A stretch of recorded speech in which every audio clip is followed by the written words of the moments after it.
You put that on hotshot, and then if Rise had just unloaded everything, that's actually a lot more damage, because one thing you gotta know is Hemo Plague amplifies your entire team's damage too.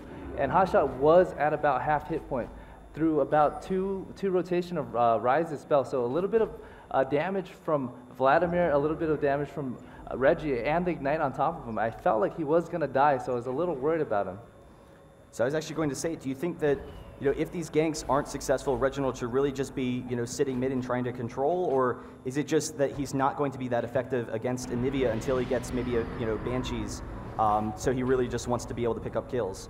I feel like he's trying to help his entire team win the lane, so whenever there's an opportunity, if the wave is already actually pushed, Reginald trading very well with Big Fat. The Flash Frost not coming out, it was down for a second there, but I'll continue. I was going to say that, I feel like Gigi does have a slight advantage against Rise just because her range is so much longer. If Reggie wants to press forward, she can wall him off and do damage that way.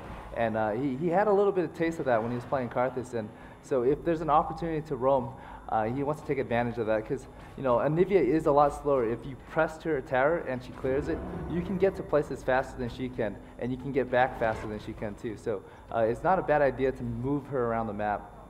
And that actually kind of brings up a good point that we'll see later in this game. A lot of Team Solo Mid's team is actually pretty short range. Rise is a very short range caster.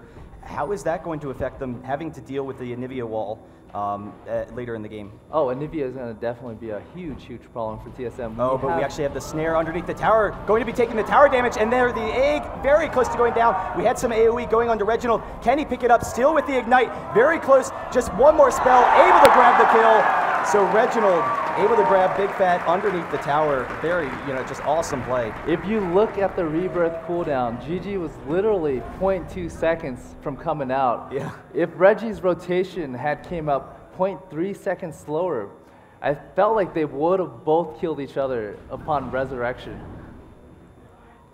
So going back to it, how will TSM want to negotiate with the Anivia wall? Because not only is it going to give CLG control for taking objectives like Dragon, taking buffs, being able to wall off in the jungle. Anivia just so strong in the jungle. It's also going to give so much control in fights. How will they want to deal with that? I feel like with Ashe, they should be able to make a pick as long as it doesn't hit Vayne or Alistar. If they can keep down Cho'Gath and he's not unstoppable like he normally is, they can actually make a pick on Cho'Gath as well. Because at this point, I feel like hotshot isn't, as farm as he was in most of the other games. So, you can still make that happen. When Cho'Gath does get to beast mode status, you really don't want to waste your arrow on him. Yeah, and we do see, everyone just kind of sitting back for a second. TSM with a 2K gold advantage at this point.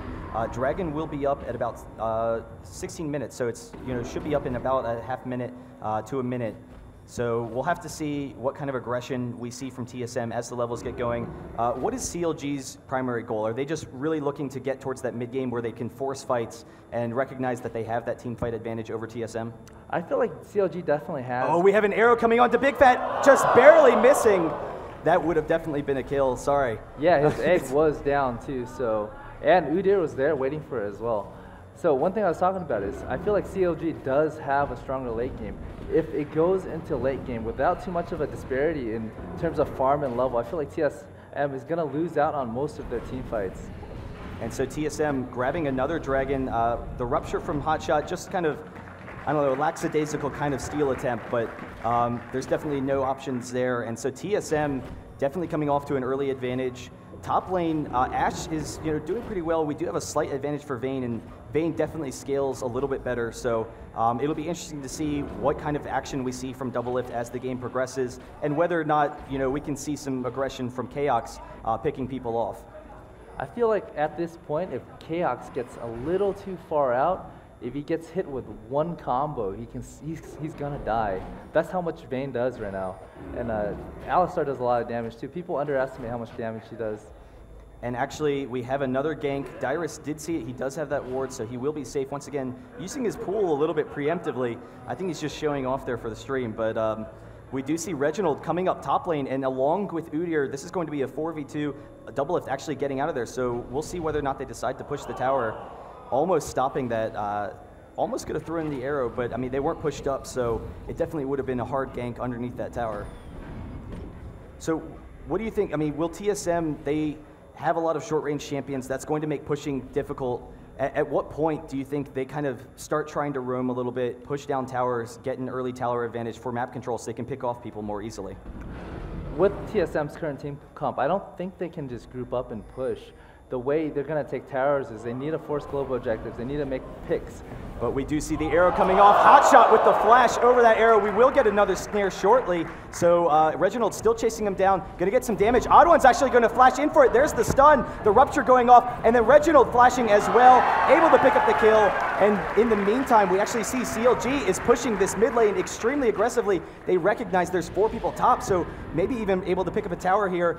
Vayne and Chowster bottom pushing that lane as well. So really aggressive pushing from CLG all around the map. And this tower is actually very close to going down. They won't be able to get it here, but you know, the next push that they have, that's definitely going to give them some great map control throughout this game.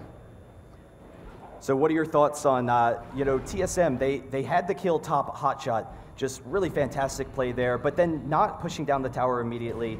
Do you think that they needed to take that kind of control, or you know, maybe only send one mid, or did they all need to go mid in case all of CLG was grouping?